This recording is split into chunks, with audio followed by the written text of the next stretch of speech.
In the middle of the night, Daniel and Lucas are crossing a dark road in their car. Lucas has been drinking a lot of water, so he needs to pee and Daniel has to pull over. While Lucas relieves himself among the bushes, he hears the car horn being honked several times until it gets stuck in a continuous pitch. Lucas rushes back to the car and is shocked to find all the doors open with no Daniel in sight. When he closes the trunk, he notices some scratch marks. Then Lucas gets in the car and tries to call Daniel, but his phone is on the dashboard. At that moment Lucas hears a noise, so he looks around. He doesn't see anything, but he's getting worried, so he closes the door, which turns on the radio and startles him. Lucas turns it off and keeps hearing noises right before Daniel crashes into the windshield. Daniel begs for help before he's dragged away.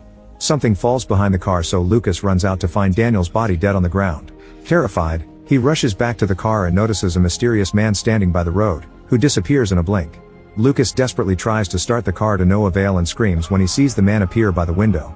Then the car finally starts and Lucas drives away as fast as possible. Minutes later he sees the man by the road again and laughs, thinking his mind is playing tricks. However, no matter how far he goes, the man keeps appearing by the road over and over again. Suddenly he materializes on the passenger's seat with a demonic face. In the city, Tyler and Maddie finish packing their things so they can start their new life in a van. Before they leave, Maddie activates a satellite communicator that can contact emergency services and share their location without a phone signal. Tyler hangs a St. Christopher medallion on the mirror, a family tradition because he's the patron saint of travelers. 6 weeks later the couple is enjoying a beautiful beach. Tyler wants to leave soon because he has a reservation at the hot springs, but Maddie convinces him to stop at a barbecue place first. Unfortunately, this delay causes them to get stuck in traffic and lose the reservation. It's nighttime when they finally make it to a town. Maddie watches a family in a house and wonders if that's the life she truly wants. She's suddenly startled by a popping noise that comes from Tyler opening a bottle of champagne. He throws some petals on the floor and turns on some fairy lights before revealing an engagement ring. Tyler proposes to Maddie, explaining that his original plan was to do it at the hot springs. Before Maddie can answer, someone knocks on their door. Tyler looks out the window and is startled by a flashlight from a neighbor, who tells them camping isn't allowed in residential areas and threatens to call the police if they don't leave soon. Maddie chooses that moment to say yes and Tyler celebrates while the neighbor scolds them. The couple leaves and agrees to look for a hotel. Moments later, Tyler is asleep and Maddie is driving while playing with the ring. On the very dark road, she notices a car driving behind her. This distraction causes her to drop the ring, so she bends over to pick it up and put it back in the box. When she looks up, she's startled by the other car appearing next to the van and honking the horn. It's Lucas, who keeps waving his hand to tell her to go back. Maddie doesn't understand his warning, so Lucas just keeps driving ahead. All the noise awakens Tyler, and he tells her to ignore the other car. Minutes later they discover that the car has crashed into a tree. While Tyler calls 911, Maddie goes to check on Lucas, who is trying to crawl out of the vehicle. When he asks for help, he's dragged back inside and the door closes. Then Tyler looks inside the car with a flashlight and finds Lucas unconscious on the wheel. Suddenly the airbag activates and pushes Lucas back, revealing that the other side of his face has been torn off and he's actually dead. Meanwhile Maddie hears noises among the trees and sees the claw marks on the trunk.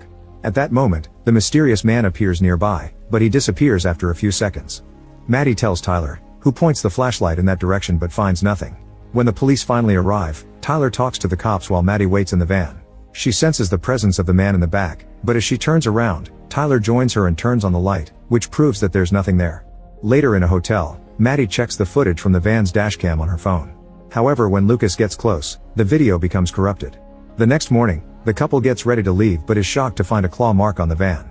Maddie remembers the same mark on Lucas' car, but Tyler brushes it off. Afterward they drive to a big van lifers gathering, where Tyler is excited to meet his favorite van influencer. Meanwhile Maddie notices that all the apples in the van have turned black overnight, so she throws them away. When Tyler shows off his van, the influencer notices the claw marks, so the couple shares what happened last night. The guy advises them to park at 24-hour gym parking lots, where they can stay safely and use the showers. While the men chat, Maddie goes on a walk and she's handed a religious pamphlet. She almost throws it in the trash but notices the pamphlet guy watching her, so she puts it in her pocket instead. On a board, Maddie notices a bunch of missing person posters. Among the pictures, there's a drawing of a stick person with claw marks on their stomach. At that moment she's approached by Diane, who has been living on the road for over 20 years. Maddie admits she hasn't been able to adjust so far, but Tyler is very happy, so Diane assures her it's normal. When Maddie shares what happened last night, Diane tenses and asks if she stopped. Maddie's face full of fear is her answer. Diane tells her to stay off quieter roads and not to drive at night. If she has to do it, then she must never stop. When Maddie returns to the van, she discovers that Tyler removed the claw marks. That night, the couple joins the van party. While Tyler has fun, Maddie thinks she sees the mysterious man in the crowd. Tyler distracts her by making her dance.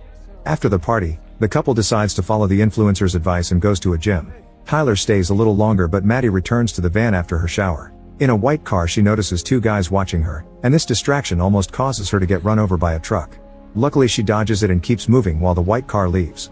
When she's about to reach the van, she hears a noise and looks around, but she finds nothing. She turns to the van again only to discover it's somehow moved. As the parking lot lights flicker, Maddie rushes toward the van and hears steps behind her. Once again, she doesn't see anything when she turns and the van appears further away. A terrified Maddie runs as fast as possible, and this time she manages to get inside. Afterward, she checks the dashcam and confirms there's nobody around. At that moment, she gets a message on her phone with a new dashcam video from the night on the road. This time the footage isn't corrupted and shows the mysterious man inside Lucas' car. Suddenly the van alarm starts wailing and Maddie has to turn it off. Then the lights begin to flicker, so Maddie checks the dashcam again only for the monitor to go completely dark. When she hears a door opening, she turns around but the van is still closed. Maddie taps the screen until it works again and is shocked to see the mysterious man in the parking lot before the screen turns dark once more. After some more tapping, the man's demonic face appears on the tablet and Maddie screams. The van shakes as something repeatedly hits it, and a terrified Maddie quickly uncovers the windows to look outside, but she sees nothing. Then she texts Tyler, urgently asking him to come back. As the back of the van opens, Maddie fastens the seatbelt and tries to start the engine to no avail. Suddenly the door closes and the man appears in the back of the van. Maddie wants to leave, but the seatbelt tightens around her chest, making it hard to breathe. The man then puts his creepy hands around her neck to start choking her. In the mirror, Maddie sees his hideous face. She tears it off to attack the man, but what actually hurts him is Tyler's medallion. This allows Maddie to get out of the van and reunite with Tyler to tell him what happened. While Tyler searches the van, Maddie finds the medallion on the ground and notices it has a burned edge now. Tyler doesn't find anybody and the dashcam doesn't record if the van isn't moving, so Maddie shows him the footage of the road to prove her story. Unfortunately, the mysterious man doesn't appear in Lucas' car anymore. The next day the trip continues and the couple stops at a small souvenir shop. Maddie finds a book titled Haunted Highways of America and learns about the Hobo Code, which is a system of symbols that travelers use to warn each other. One of these symbols is the claw mark, which means not safe here. When the couple leaves the store, the mark is back on the van. Later on the road, Maddie sees the symbol of the stick person with the claw mark on a big sign. That night the couple parks the van in the forest. Maddie researches the symbols on the internet and comes across many pictures of destroyed cars. An article about the stick person with claw marks says its literal translation is a not safe man, but most people think it means the passenger. The 3 scratches alone mean that the passenger is near. The website also has stories of people who encounter the passenger, saying he torments travelers by making them see things that aren't there. Tyler interrupts Maddie's reading to show her that he's set up a projector. While they watch a movie, he reveals that his boss called him and offered him his job back with a better salary, but now it would be remote.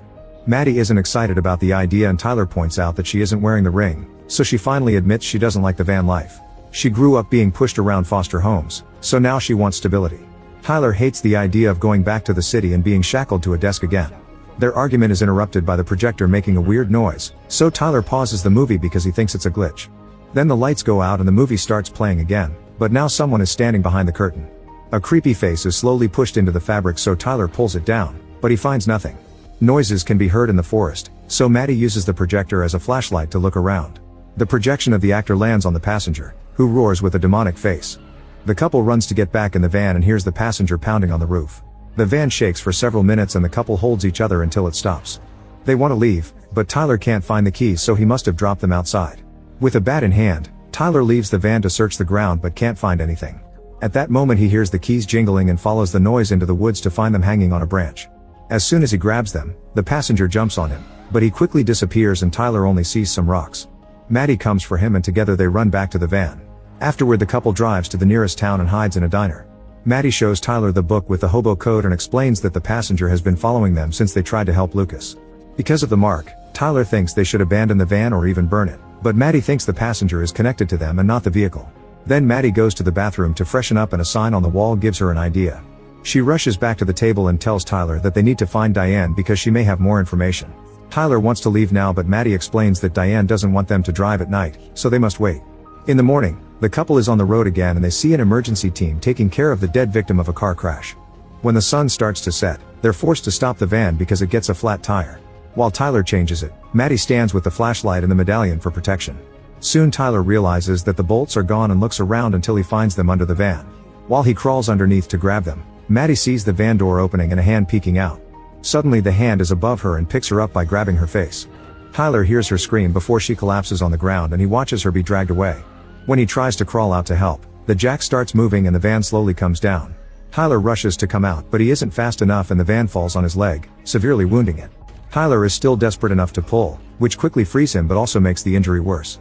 After finding the medallion on the ground, Tyler panics and gets in the van to drive away. Meanwhile, Maddie wakes up near a crash site. When she's about to check the bodies, Tyler arrives and hugs her tightly. Maddie senses something is wrong and pulls back to discover the passenger.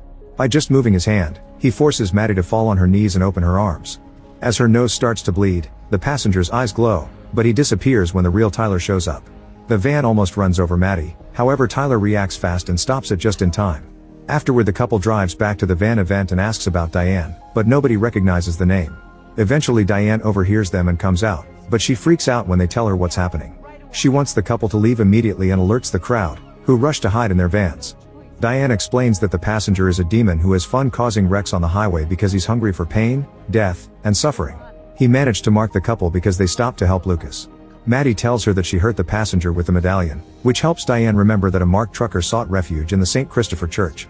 If the church can weaken the passenger's powers, maybe they can kill him. The couple doesn't know how to get to that place, so after lots of denial, Diane agrees to take them there.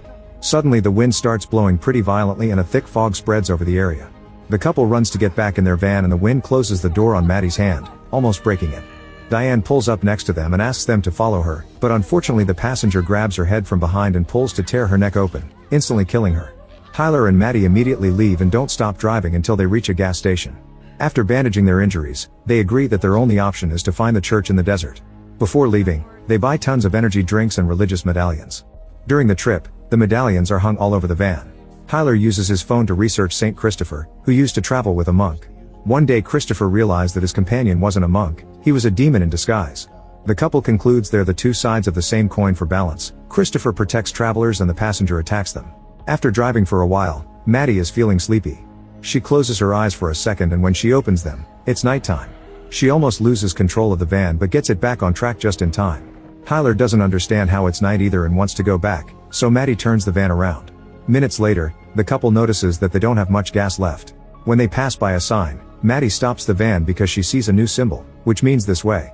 Remembering that they're supposed to trust the symbols, Maddie makes the van go off the road to follow the direction of the arrow. As they drive further into the darkness, the radio turns on and they hear a preacher talk about hell. Tyler can't turn it off, so he ends up smashing it to shut it up.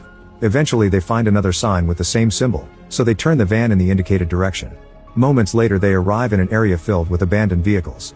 Tyler goes out first to guide the way with his flashlight, but Maddie worries when she sees him freeze. She rushes to his side and finds him staring at hundreds of bodies on the ground, which surround the church in the distance. Tyler thinks the bodies aren't real and the passenger put them there to slow them down, so the couple gets back in the van and starts driving. Maddie cries as the vehicle runs over the bodies. Suddenly the back of the van opens and the medallions fly toward the passenger in the middle of the field. Tyler quickly closes the door, but when he turns around he finds the passenger in the van. The demon brings Tyler down and quickly disarms him when he tries to attack with the bat. After Tyler gets thrown around the van a few times, he takes off a medallion from his neck, but before he can use it the passenger breaks his arm. Tyler desperately tells Maddie to get to the church right before the passenger throws him out of the van. Then he comes after Maddie, who drives as fast as possible. When he's about to touch her, she stops the van and the force throws the passenger through the window. Maddie immediately hits him with the van and he holds on to the hood as she drives straight into the church. After destroying several walls, she presses the passenger against a St. Christopher statue, causing him to screech in pain. Unfortunately the passenger can still move and crawls on the hood to come after her. Maddie hits the statue again to make it fall, then she pushes the passenger back to impale him on Christopher's staff. The demon roars in agony as his body starts to come apart. Suddenly the passenger explodes and sets the whole church on fire. The van is out of gas, so Maddie comes out and dodges the falling debris. At that moment Tyler finds her and together they go outside. The couple then sits on the ground to watch the church burn. Tyler thinks they've lost everything, but Maddie still has the ring. He finally puts it on her finger and they share a kiss before they hear sirens. It turns out Tyler used Maddie's satellite communicator to call for help. He tells her that now he's ready to return to the city and live a stable life. If you enjoyed this, follow, like, and share to support the page. I post daily movie recommendations, hidden gems, and unforgettable stories to help you find your next favorite film. See you in the next one.